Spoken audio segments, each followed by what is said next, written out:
expecting fireworks. Chico, what can we hope from Ferreira in this heat?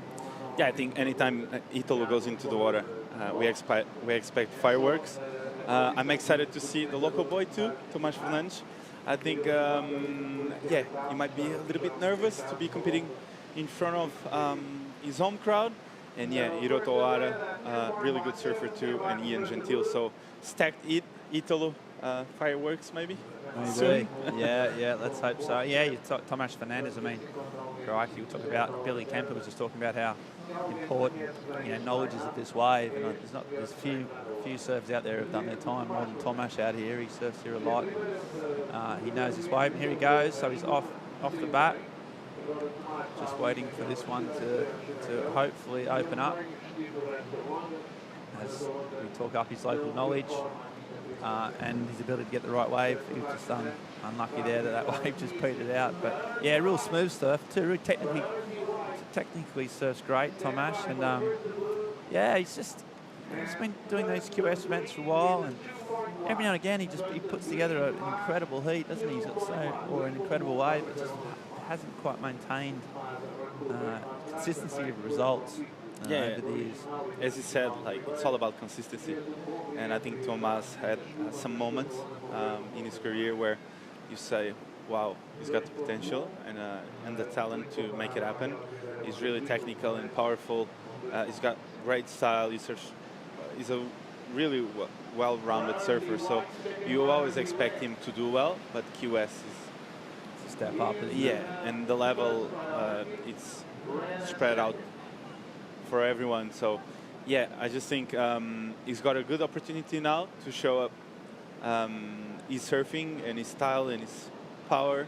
So yeah, and he's got good opponents to beat. Yeah, exactly. Yeah, I mean, not every day you get a chance to surf with a former world champion, so he'll make the most of that. He was an event wild card. He's one of the local sort of guys, so yeah, he'll go well. That man there is Hiroto Ohara. He's had a good year. He got one of the last qualifiers into the Olympics, as you see out the back though. That's that man there. Speaking of the Olympics, it's the man that won the gold medal, surfing's first ever gold medal. Italo Ferreira, and he's up there, and that's what he can do. Just that board speed and the ability to get that tail out, and that's one of the biggest turns that we've seen. And that's why the crowds are cheering, and that's why we watch this man, why we love his surfing, because he's so explosive. It's incredible. The speed he has throughout his turns is like something we haven't seen today. I think the way he projects out of that turn into that last section was amazing.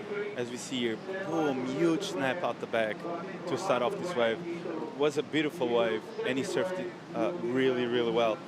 I love how quick he gets into the lip here. Boom, really quick, and gives him the ability to come off the bottom here and release the tail there. See, I thought it was a bit late. little do I know, but the fact that he got late just meant that he could whip that tail even higher. So incredible surfing from Ferreira, and then Hiroto strikes back. It's a nice first turn.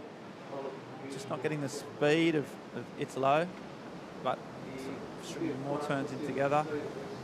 Nice little rail turn back in the pocket. And here we go, a bit more steeper section, and just as the wave opened up, he just got buckled and fell off. But yeah, Italo just, and he came here last year when we had the countdown series. He, once again didn't have to compete for the points. He's competed for the love it, and the fact that he loves Portugal. And yeah, and so that means he knows the wave. He spent a week here, he surfed well here, so yeah, so dangerous. But speaking of dangerous competitors, we've got Cam Richards, who won the last heat, down there with Joanna. Very dangerous, especially because that was a really hard heat there. Yeah, it was definitely scary. It's always scary surfing against Mason. You never know what you're going to get. So, yeah, I mean, I had pretty low expectations and just kind of hope I could ride some waves, and whatever happened, happened. And you were saying before that you didn't even surf here. You went to Santa Cruz with a few of your buddies. Yeah, we've surfed there, just all the other little reefs around. I have trouble surfing out here regardless, and with the crowd, it's just like, I get no benefit from just sitting out there like a buoy, so I like to just go surf other places. And do you get nervous with this type of crowd? No, this is fine. As long as they're not in the water and like yelling at me and stuff, I'm good.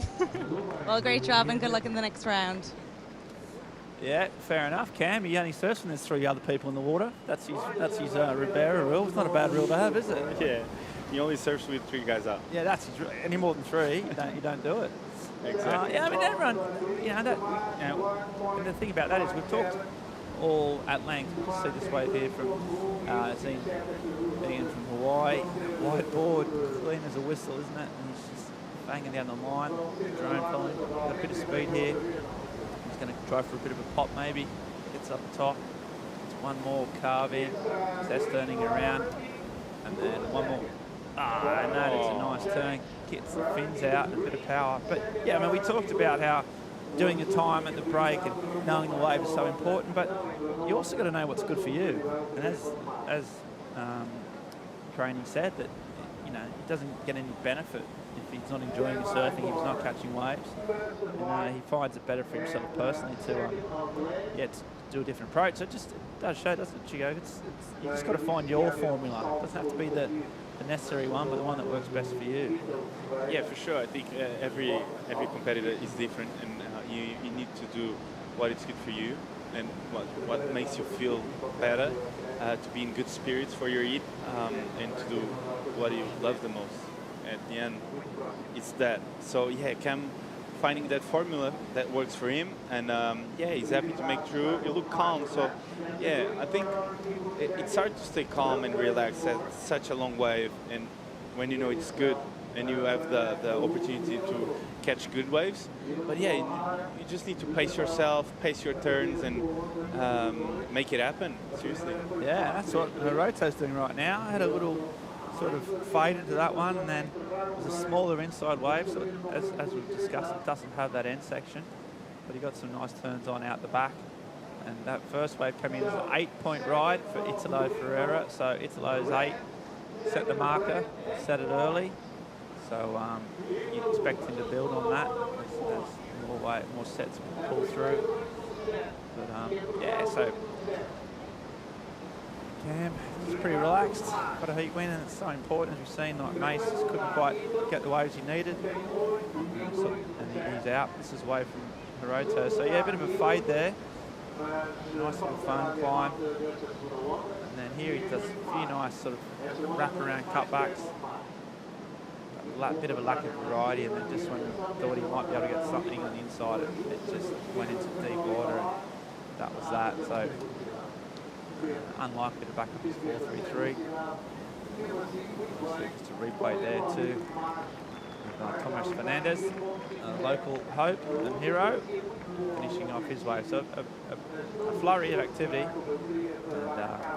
you can see, look, even he paddles fast, doesn't he? He's just all action, he's just motors everywhere he goes. He doesn't stop. He doesn't seriously, stop. he's on point all the time. He's got a big wave out the back, takes off on a solid wave, a bit wider. He's got his place in the reef, sussed out well. Now he's just spring loading up. There's the bottom end turn, and there's the rack of the fins, and just getting a bit loose. He can he knows it with an 8 already under his belt. He's got a bit of license for a bit of freedom, I think, and just sort of blew the tail out, but rarely, unusually, he couldn't make it. Yeah, it's hard to see him fall actually. So I was quite surprised. I think, as you said, he has an 8, and now is the danger Italo comes up, because now he's going to feel free to do some full rotations and some airs, maybe going left too. Yeah, he can go anywhere. He's got he's got such a great relationship with Portugal and the country. Some of his sort of breakout performances have come here over the years. I think his first final was at the Peniche event. They held it. It wasn't actually at Super Tubes. It was held at the right-hander up there, and he got the final. Did a big aerial in that, and just sort of showed the world what he's got. So every time he comes to Portugal, he just feeds off the energy. feeds off the fans. Speaking of, and look, I mean, it's just absolutely packed. This week's the first week where all the restrictions have lifted in terms of COVID masks and mandates. So Sunday, the first Sunday in a long time that the people of Lisbon and Ericeira been able to just enjoy a day, like out and about. And come down here in the masses, Chico. They love it, this part of it. They love surfing, don't they, mate? You a lot. Yeah, Portuguese people love surfing. They love to be in the beach. They love to see surfing. And every time there's a chance to watch a competition here in Portugal, everyone is going to come down and have a good time. Exactly. So yeah, what went wrong here, Chico? Talk us through it. Yeah, Italo got a bigger wave, which allows him to hit hard here. He hit really hard, but then the fins a touch too much to the back of the wave, and he fell off. But it was a big turn, big backhand turn, as he likes. But yeah, he fell. He's been around a long time, Ian. Sort of one of Hawaii's really big junior career. Various sort of really super performances, especially in Hawaii. And just another one of those super talented surfers. Just hasn't been able to make that step up to that next level. One of those many guys, these 4 events open up a real challenge. It's low. Come around, he's paddling back out. Hopefully he's going to be injured. He's just doing the run around.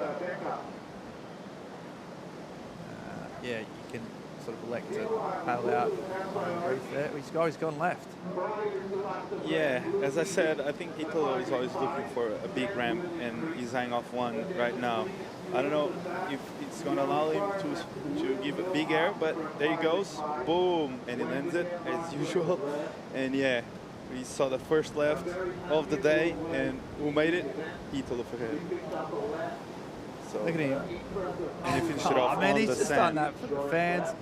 So not only does he get it left, does a big air, it also allows him to just reposition himself back on the reef when he goes back out the back. So yeah, there you go. It's different. It's, you know what? It's also having the awareness and the flexibility.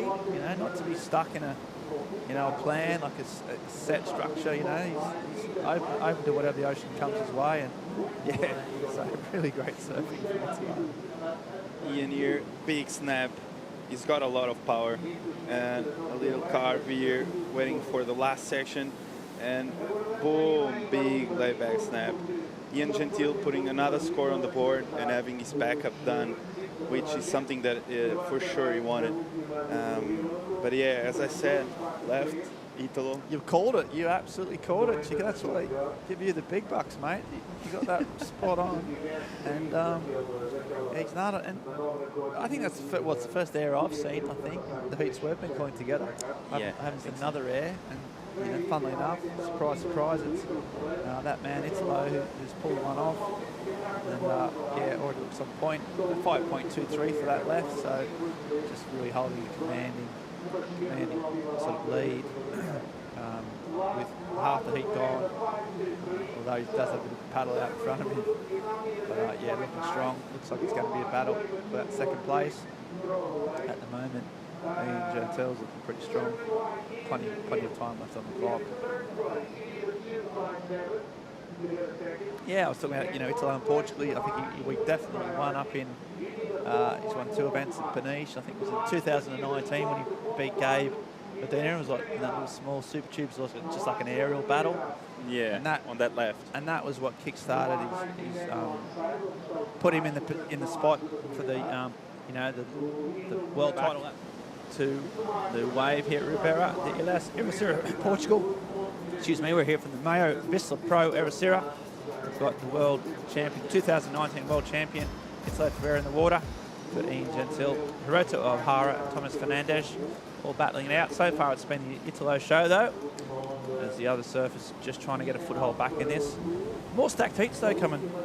Chico, next heat, has got a man called Kanoa Igarashi. He's quite handy in the surfing business. And of course Samuel Pupo, who won this event the last time it was a big rated qualifying series event, so that was one of his career breakout performances. Kalani Ball, young Australian go-getter, and Rafael Teixeira. So, yeah, more big seeds turning up, some CT heavy hitters. We've got Kanoa Igarashi, Wade Carmichael currently on the tour, and you know, just so many sort of mix of CT surfers and top-ranked QS warriors, all thrown into the melting pot of sort of 4 to 5 foot. Should we call this 4 to 5 foot Ribera? Yeah. Looks pretty. All the ingredients are coming together. Is what I'm trying to say, mate. That's what I'm trying to say. Okay, replay here. So that man, it's like that's a zigzag, gets out of there. Can't quite get that one. All set to pour through the area. And Ian Gentile is the only man keeping sort of on the coattails of Vissla Ferreira a little bit. So solid heat score of 11.83. And that means that Hiroto and Tomash both netting some solid scores as we see that man, the Japanese surfer, Hiroto, as we said, got the one of the last qualifying spots to compete on home soil in the Olympics. Had a good account of himself without going all the way. He's looking smooth here, nice open face. Carve right in the pocket, hopes to get one more to finish it off strong. Oh, and that is a huge turn. One of the bigger lip line closeout reentries we've seen today. And he was only chasing a 7.5. Well, we'll see if that gets near that, because that was a really well executed wave. And it had that bit of jeopardy at the end. Yeah, this was really well surfed by Hiroto. He almost lost it, and then he really gets slow on his bottom turns, as you see here. And he excels on this carve so well. Boom. And then he comes off the bottom again, and boom, hugely blind on a heavy section at the end. So I think the judges are going to love this one. Yeah, really well surfed. Bit of wow factor at the end. And yeah, once he got over that little bobble at the start, he just was like a wind-up toy, you know, and that rhythm kicked in. And then he finished it strong. So we'll see if it's a 7.5 that he needs to get into second, but at the very least, he's got himself right back in this game. It's a 7.23, so not enough to get him up into second, but it does mean he only now needs a 4.6, so he's dramatically improved his position. And he's got plenty of time left on the clock. And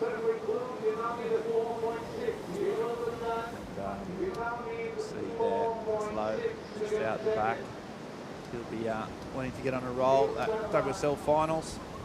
No doubt, Chico, you watched most of those heats. That was a pretty amazing day of surfing, I thought. I thought that was you know, for the first time, the format and the excitement levels, I was hooked. How did you get on with it? Yeah, I watched it all. I think it was a big day for the surfing industry. I think everyone wanted to see that format, how it goes, and I think it was a really good contest. I think we got our world champion's crown, and it was really fun to watch. Yeah, exactly. It was so much jeopardy, and you had to start a bit late, didn't know how to watch it, but yeah, no, it was brilliant. And it's low. He'll be disappointed. He obviously he went there to win, and you know, that was it. And it came down to that battle, and he didn't get over the line against the lead, did he? And but he'll be back. It's right in the mix.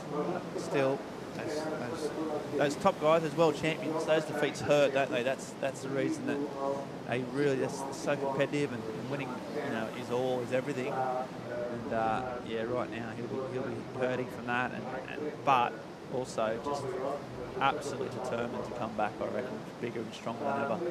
Yeah, it's kind of scary to think where he might go. Take surfing. He's still relatively young. He's got improving to do, hasn't he? Yeah. So just where his surfing will go in the next few years should be fascinating to watch.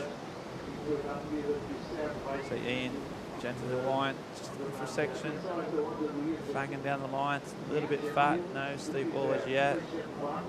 Booty's on, one big section. Whoa, there's a lot of spray. Whoa. Just pulled it down a bit short and rode out well. So you can see it's a live action, pumping down the line. Little float there. He just drives through that foam with so much ease. Little short zap in the pocket. And then another big finish. Whoa! So you thought thought Did he he'd hit the pull rocks? out, and then the lip came and smacked him in the head. It just goes to show, don't care if you're a world champion or not, the ocean always tends to have the last say, doesn't it? Exactly. It slapped him to the ground. He got held under for about, well, enough for me to be raising the arm and calling him a jet ski, that's for sure. And yeah, really, that's fascinating to see that replay. But he got smacked. And, it's just shades. There's a little cartoon birds around his head you can see just fluttering as he paddles back out. A real bell ringer, but he seems okay. He's taken worse than that, as we'll watch it again. Yeah, it started off, the wave was really hard to surf, really frothy. And as you said, he's so speedy, like it looks like the wave is perfect. And yeah, quick floater there. And then here, he attacks it. Boom, really quick snap. He goes for the money turn here, and boom. And then we thought he had it, and he just goes over the falls. Yeah, and you see there, I think it was Ian looking back like, yeah, I think you got smashed. Yeah, I think that was a big wipe out. Just before it. This is the wave of Ian. See, it's a less steep face, but managed to pull one off. A good turn at the end. Yeah, this turn was massive. The amount of water he threw.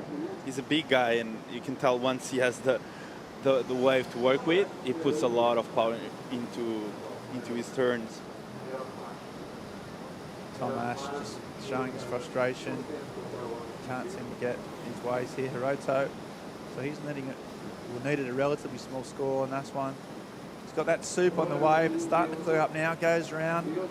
There's that nice rail cut back. He's such a compact, technical surfer. There's another one. And so he's doing the upright claim, the claim, no claim. So it's all starting to really fire up. The crowd are loving it. So many bring their chairs. That just yeah, loving the day. Perfect temperature out there, a bit of a breeze, nice and sunny, not too hot, just lovely. Yeah, they're watching a really good show this heat. It's been one of the more high scoring and entertaining heats we've seen so far. Yeah, this wave looked so good. He surfed it so well. I really enjoy how he paced himself right here. He could have went to a floater, but he waited, and then yeah, he gets this long carve, extended carve, which allows him to come off the bottom again and hit hard there. Boom. No claim, deserve it. I think it was a really well surfed wave for Hiroto. And yeah, with only 5 minutes to go, we'll see what the judges think about his last wave and Ian's last wave too. Yeah, so Ian's last wave may just improve his backup score and just make that total of Hiroto's maybe a little bit higher than a 4.6, but even if it goes up to a 5 or something like that, I still think Hiroto's a pretty good chance of getting this score. So a 7.23 was the one he got for that last wave of Hiroto's. They'll be comparing that. That had that really solid end section turn as well. And scores coming in.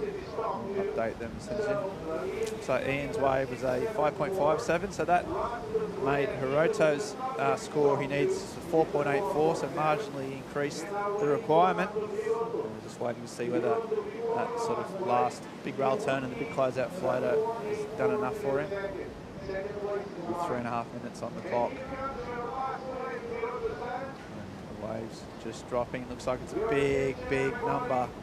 It's an 8.40, so he's almost doubled the requirement.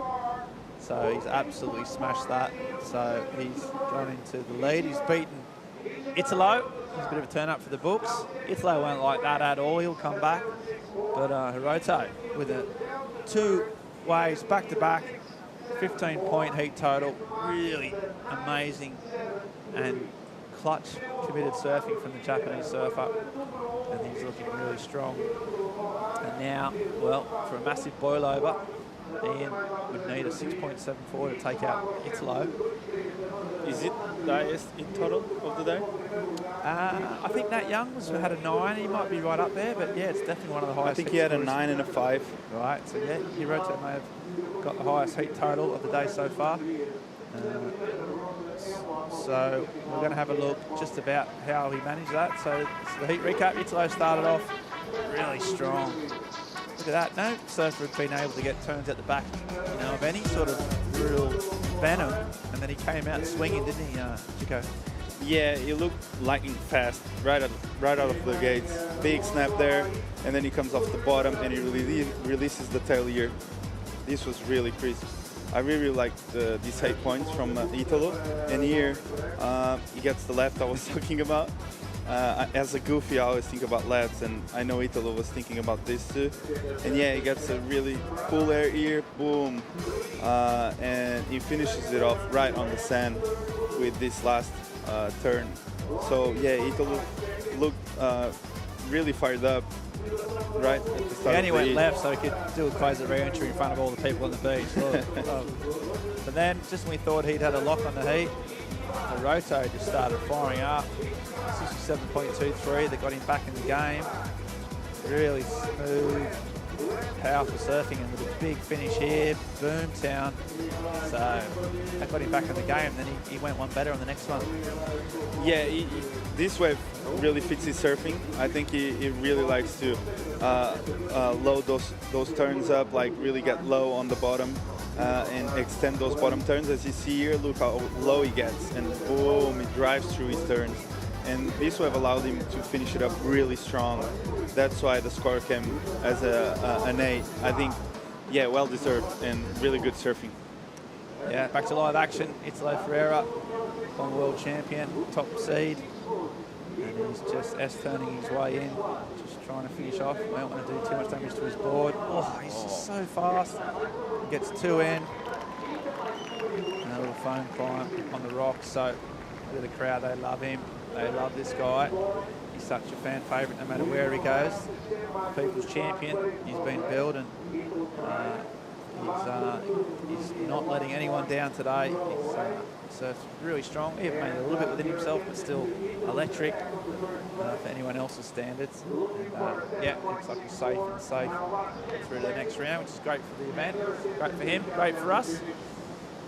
So he's just got the crowd on their feet. Now, we're talking about big spectator sports. Obviously, Huntington Beach is one of its big draw card, is the fact that so many thousands of people turn up and watch it there, and the atmosphere that it generates is unique in world sport. But I tell you what, Ericeira's given it a run for its money in terms of pure bums on sand. It's looking strong. So many people out here come to see the world champ and come to enjoy the day. And it's great to see surfing back after everything that we've all been through. Challenger Series is go. Italo is on. And yeah, always looking good in the world.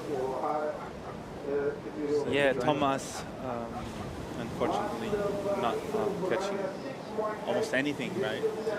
Yeah, and that's disappointing, given, we talked about how well he knows this wave. And yeah, just don't know how we're going to get Italo out. It looks like he's on some deserted beach in like the southern coast of Australia or something. He's actually near about a half-hour drive from one of the world's most beautiful